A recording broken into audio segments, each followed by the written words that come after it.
Coming up in today's newscast, coronavirus is confirmed in the Jewish state, leaving several infected and hundreds in quarantine. Israeli adults with special needs are making headlines with an all-new program, and later we'll take a look at what the average Israeli thinks about starting a family, in spite of what their guilt-tripping parents may or may not be telling them.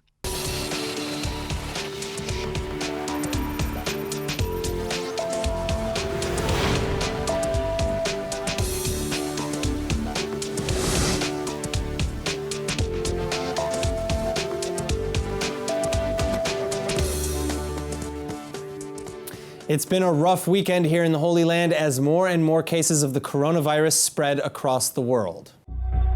The health ministry's predictions of doom and gloom have come true. Coronavirus is here in Israel, and authorities are rushing to come up with a suitable response. But already, several Israelis returning from abroad have been found to be infected. Coronavirus hotlines are overrun by citizens worried they've contracted the disease. Korean tourists confirmed to be carriers have been touring across the country, and now roughly 200 students, teachers, and parents have been ordered to self-isolation as well, after coming into contact with those aforementioned tourists. The tour group included 77 from Korea, but after leaving the country, 9 were confirmed carriers for coronavirus, sparking a nationwide race to trace their paths across the country and to isolate their every point of contact. Meanwhile, the health ministry has begun flirting with the complete blocking of entry to non-citizens for a time, but a notice on the ministry's website says that so far, no closures have been ordered.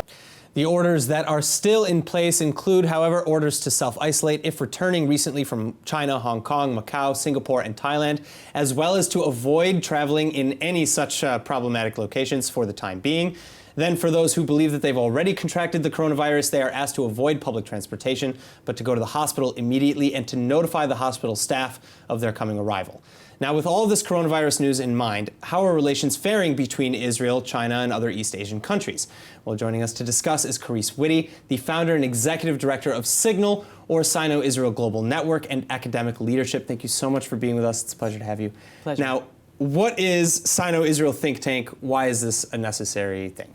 So when I started Signal 10 years ago, it was very clear that China's global footprint would be growing exponentially.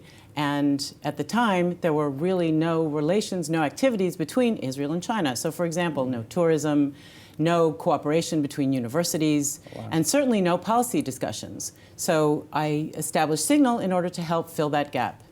All right, and so what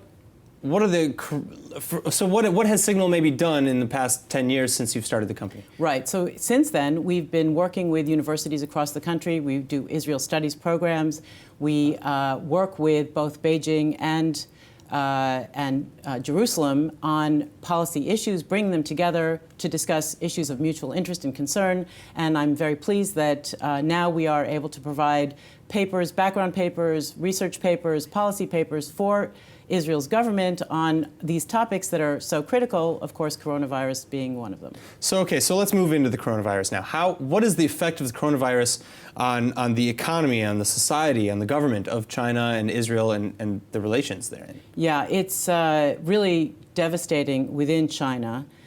They have had to carry out lockdowns on an entire province. The Wuhan yeah. is the center of the problem, and that city is in Hubei province, with 60 million people, and they are all at home. All 60 million people in quarantine. 60 million people all at home. And now they are not allowed to go outside, even to get food, except every other day, one person can go like to the shuk, to the market, or food is brought and delivered outside the front door. It's really devastating. Children are at home all day.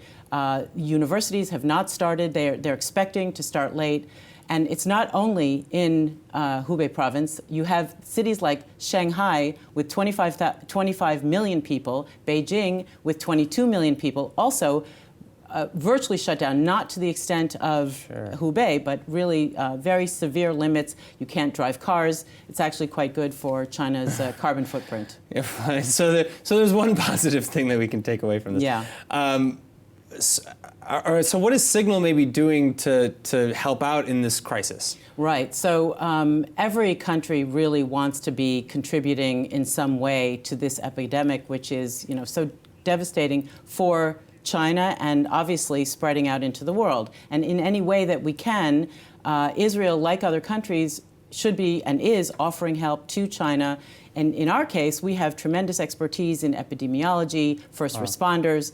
But at the same time, the nature of China's government and leadership is such that the level of permissions and the complexity of getting those permissions is so challenging that so far it's been quite difficult to do anything beyond sending supplies, which many of us are doing in different ways, masks and other kinds of necessary supplies to deal with the virus. So what does the future for China hold? Because this, I mean, honestly, we don't really know where the end of coronavirus begins. Right. So what does the future of China look like?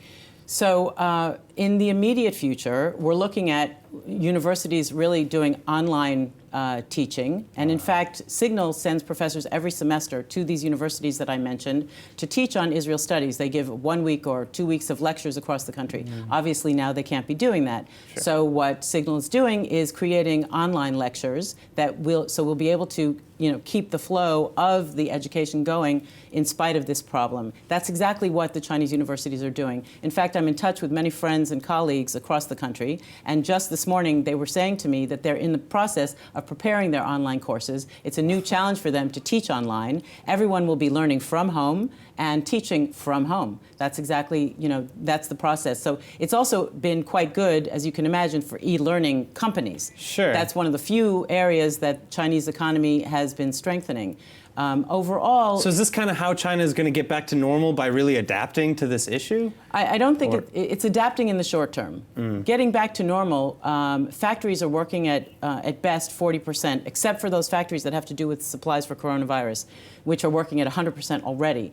But the difficulty of bringing people together and the cost of quarantining them in case one person gets the disease is so high that it's going to take weeks, if not months, before the business is ramped up to its full capacity, which of course will have very difficult and problematic implications for the global economy. All right, well, Carice, thank you so much for shedding some light on this. I know everybody is kind of at the edge of their seat with this issue.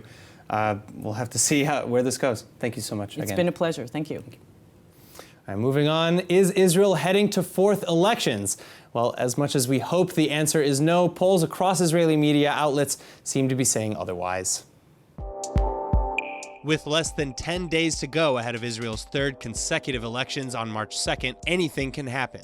But if the polls are to be believed, that just won't be the case. In fact, once again, the center-left and Arab bloc is predicted to earn just 57 seats against the right and religious bloc's 56. And that means that neither faction has any chance of forming the majority coalition needed to run a government. That is, unless of course the parties are willing to form a unity coalition, or the Israel Beitenu party stops playing the field and chooses a side. But still, even with the corruption trial against Prime Minister Netanyahu set for just 2 weeks after the ballots, the results of this election are not expected to change. Now, speaking of trial, Netanyahu's rival and chief of the Blue and White Party, Benny Gantz, is now claiming that if he were prime minister, he'd step down immediately if indicted on criminal charges. But he may soon be putting his money where his mouth is, as acting state attorney Dan Eldad has ordered a criminal investigation into Fifth Dimension, a cybersecurity firm that was headed by Gantz before filing for bankruptcy.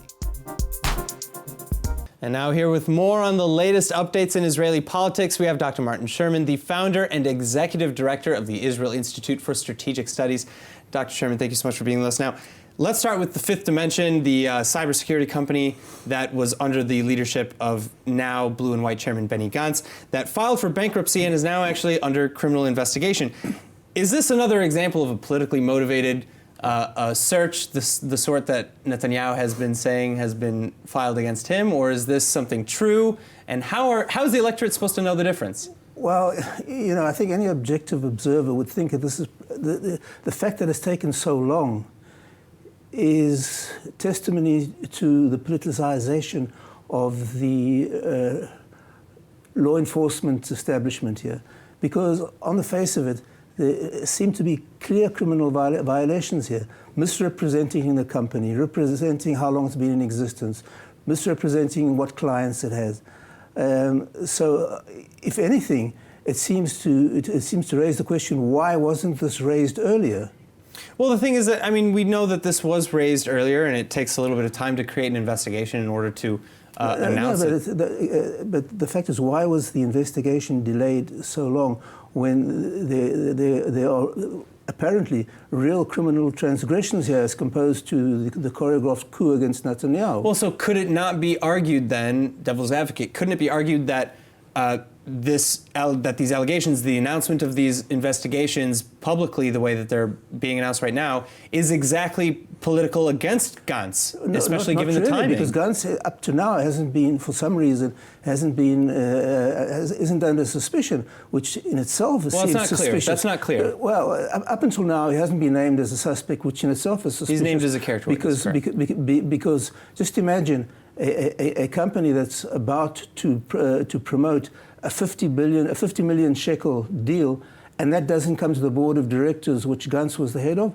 Really? I mean, who can believe that? How could they possibly be promoting a deal and even get get a down payment of $1 million? But again, doesn't the timing of this news, if anything, work against Benny Gantz? Perhaps it does. But one might say the same thing about just about any investigation that's been raised time and again against right-wing figures in the Israeli political system. Time and time again, political allegations have been raised against people, like, for instance, Avigdor Lieberman for years, was when he was still firmly in the right-wing camp. For years, he was dogged by allegations which eventually came to nothing. But for almost a decade, he was under investigation. But yeah, I think what we're seeing is that what is more troubling here is why the investigation has been delayed for so long and not why it's been brought up now. All right, well, unfortunately, that answer is not clear to us as of this time. But I guess back to the real heart of this question is, what kind of effect do you think that might have on the March 2nd elections, if any? Well, I think it probably will have an impact. I think, strangely enough, Blue and White has been getting quite negative press in the recent weeks. They're still polling very strongly. They're still polling strongly, but more and more, I think the cracks in this facade are becoming visible, because Blue and White is not really a party. It's an amalgam of political opposites, with the only common factor being some sort of personal animus against Netanyahu. Because the voters have to ask themselves, if an issue comes up on security, how can Yoaz Hendel and Zvi Hauser agree with Yael Gelman and Ofer Shelach, the latter on the extreme left, and the former firmly in the right. The same thing with economics. You have people like Nissim Cohen, who was a trade union leader. Zvi Hauser is a champion of the free market and competition. How are they going to promote a common agenda apart from removing Netanyahu from the head of the government? Well, I guess that's a question that they're absolutely going to have to answer, and they only have about 9 days left to do it. Again, though, I mean, aren't most of the polls pretty solid at this point? And quick response. They are, but as I said before, one of the drawbacks of democracy is that you can never blame the dictator for your fate. And if the Israeli electorate happens to carry on functioning in this dysfunctional manner and giving strength to parties like Lieberman, who are responsible for the deadlock, then they will bring the deadlock on themselves. Dr. Sherman, thank you so much, as always, for sharing our doom and gloom predictions. It's wonderful. Thank you so much. Thank you. Now, where does the line need to be drawn between religion and state in the homeland of the Jewish people? That's a question that many people are now in the midst of a political spat answering between the mayor of Tel Aviv, Ron Huldai, and culture minister Miri Regev.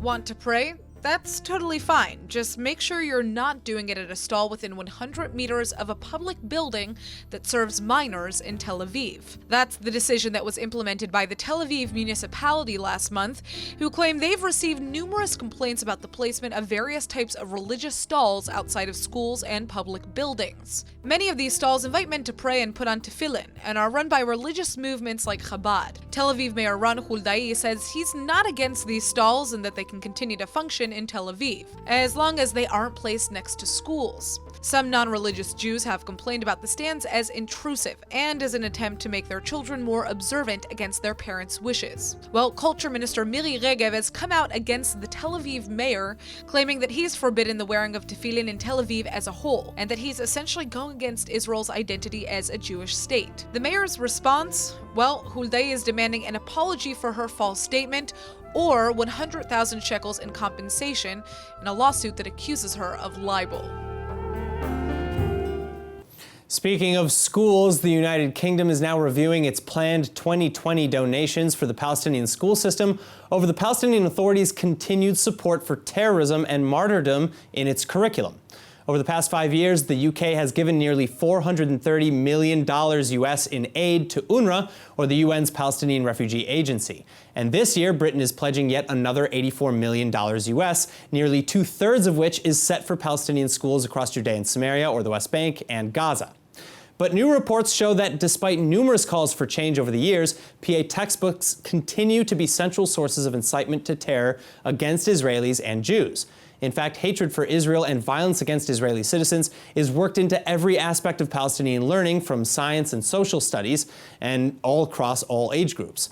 And independent examinations in May of 2019 also revealed that the incitement in PA textbooks is worse today than it's ever been before, including praise for known and infamous terrorists or martyrs. Well, the UK says that it has no tolerance for such media, and London authorities have vowed to investigate the reports on UNRWA. UNRWA, on the other hand, is refusing to alter the curriculum, saying that it's a matter of respect for the PA's state sovereignty. Now, this is amazing. The Israeli organization Zohar Lev runs tailor-made programs to allow children and adults with special needs to maximize their potential. And they've just launched a very unique program. Need a babysitter? We may have the solution for you. For the first time ever, adults with special needs are offering their babysitting services in Israel. It's all thanks to Zohar Lev, an Israeli organization that supports individuals with special needs. And they want to enhance their sense of self-worth and independence by giving them one of the most important jobs to do on the planet, taking care of kids. They're launching a daycare center where adults with learning and language disabilities will take care of 2 to 6-year-olds under the supervision of Zohar Lev staff members. Zohar Lev hopes that the children will also benefit from getting to know people with special needs. Today in Israel, there are about 500,000 people who deal with mental challenges. All right, what age is the right age to start a family? Well, we have the answer according to Israelis, and it's all thanks to a new report released by the Central Bureau of Statistics, or CBS, and ILTV's Nittany Manson has the scoop. Hey, Aaron. As if we all don't feel judged enough as to when we should get married and have children, now the Israeli Central Bureau of Statistics is here to literally prove to us with statistics as to how much society is judging us. Oh, good. The CBS has just surveyed over 7,500 Israelis and asked them when they think is the best time to start a family. All right, so what are the stats here? Okay, so the survey is divided based on what sector of society you fall into. Among Jewish people who were surveyed, the majority, 39%, say that the right age for a man to start a family is between 25 to 29. But 37% said that starting a family at 30 or older is actually better. Interesting. All right, so what about women? Because you mentioned that was just men. Yeah, that was men. So we're looking at totally different numbers here with women. In the Jewish sector, 46% believe that the right age for a woman to start a family is between 25 and 29. And a whopping 32% think it's best to start a family before the age of 24, which is pretty intense. That's very intense. Like I mean, I know I don't speak for all men, or obviously not for all women, but I barely know. I barely knew how to take care of myself before the age of 24. I mean, I still don't know how to take care of myself. Right. And I mean, you used to be a teacher, so I guess that's... Exactly. All right. So what about other sectors of society, though, like the Arab population? Yeah, the Arab population, 59% of Arabs believe the appropriate age for a woman to start a family is up to 24, and 65% think the appropriate age for a man is between 25 and 29. So those are much clearer cut numbers, but the CBS also asked about how many kids Israelis wanted. All right, and this should be interesting. I might have some personal insight because I just got married and people will not stop asking me about it here. Including me. But the data there shows that among secular Jews aged 20 and over, the majority, 37%, want 3 children, 22% want 4 children, and 13% want just 2. Only less than 1% preferred 1 child. Meanwhile, on the other side, ultra-Orthodox Jews were a bit different. A whopping 68% want 6 or more kids, and the results between secular Jews and the Arab population lines up with that. 36% of Arabs believe that the right amount of kids for a family is 3, from the majority of those surveyed. Wow. All right. So I guess the question is whether or not that many kids is as fun as Israelis seem to think that it will be. Well, I have an answer for that too. When asked how satisfied they are with their lives, the answers that the Israelis gave in the survey were actually correlated with how many kids they have. So only 20% of Jewish Israelis aged 40 plus without kids said that they were satisfied. 28% of those with 2 kids said they were satisfied. And 38% of those with 3 kids said they were happy with life. And get this, 47% of those with 7 kids or more said that they were satisfied with their lives. All right, well, you know what the saying is, that children are a blessing. But wow, 7 or more kids, I mean, you've got to have a lot of patience for something like that. Yeah, I mean, I love kids, so like I get it, but it's a lot. I totally get it. It's amazing, to each their own. Children are great. Thanks for the update. I have a lot to consider now, I think. My pleasure. All right, in other news, Israel and the United Arab Emirates are getting closer than ever before as a delegation of Israeli athletes land in the Gulf. Exciting news for Israeli sports now. For the first time ever, Israel's national cycling team is going to be competing in the 2020 UAE Tour. That's right, the squad named Israel Startup Nation is going to be riding 148 kilometers through all 7 United Arab Emirates, all the way from Dubai to Abu Dhabi. The tour is the largest cycling event in the Middle East, and for a long time it was a distant dream for Israelis to even attend. Well, the Israeli cyclists claim that they've received a warm reception in the UAE, and locals have even asked to take selfies with them in their blue and white uniforms. Jewish billionaire Sylvan Adams co-owns the Israeli team, and he's been spearheading their arrival in the UAE. He was also influential in bringing them to the Grand Tour Giro d'Italia race last year. And this isn't the first time that an Israeli athletic team has competed in the UAE, though. In 2018 and 2019, Israel won gold medals in judo and jiu-jitsu in the Emirates. A huge mazal tov is in order for the acclaimed director and writer Quentin Tarantino and Israeli wife Daniela Pique on the birth of their new baby, and ILTV's Emmanuel Kadosh has all the details. Emmanuel. Hey, Aaron. So the legendary 56-year-old filmmaker and his Israeli wife have just become parents for the very first time to their baby boy, whose name has not yet been disclosed. Tarantino let slip that they were having a baby boy at an event not long ago, but that's pretty much all the details that we got from him or his wife. Fans first found out that the Once Upon a Time in Hollywood director and writer was going to be a dad for the first time back in August. It's such an exciting time for the two of them. I mean, again, a huge mazal tov to both of them. Was the baby born here in Israel? Yes, he was born here in Israel at the ILTV hospital right here in Tel Aviv on Saturday. And for those who don't know, the two met back in 2009 when the filmmaker, who is 20 years her senior, met Pique while in Tel Aviv promoting his film Inglourious Basterds. Now, the two got married in an intimate ceremony back in 2018 in their Beverly Hills home and plan to split their time between Tel Aviv and the States. Oh, that makes sense. I mean, I read somewhere that they plan on raising their child here in Israel, though, right? They both are based in Beverly Hills, but last year, around November, they began renting an apartment in the elite neighborhood in northern Tel Aviv, and according to reports, the apartment rents for nearly $23,000 a month, and is 2 floors and 5,000 square feet. So some reports do say that they plan on raising their son here in Israel for the most part, but nothing's been confirmed so far. Oh, that rent just keeps hitting me, though. Yes. All right, well, either way, I mean, we're all super happy for the couple and their healthy baby boy. I'm excited to see, like, whether or not he's going to be following in his father's footsteps. I'm sure he will. That would be amazing. Thanks for the update, Emmanuel. Of course. All right, now let's take a look at the weather forecast. Tonight should be mostly clear but cool with lows of roughly 48 or 8 degrees Celsius.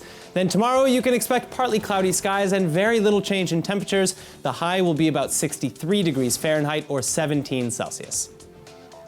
And now before we go, of course, let's take a look at what's going viral in Israel on tubing.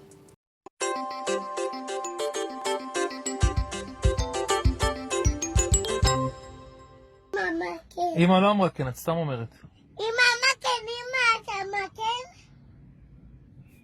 So she wants chocolate, Dad says no, but she's on her imaginary phone with Mom, and Mom says yes, obviously.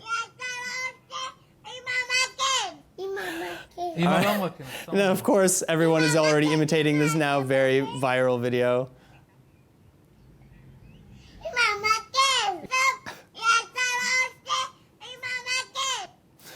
kills me every time. But that is it for today's news. Today's exchange rate is 3.42 shekels to the American dollar. For more news from ILTV, please like ILTV on Facebook, follow us on Instagram, and subscribe to our YouTube and Roku TV pages. I'm Aaron Porras. Thank you so much for watching.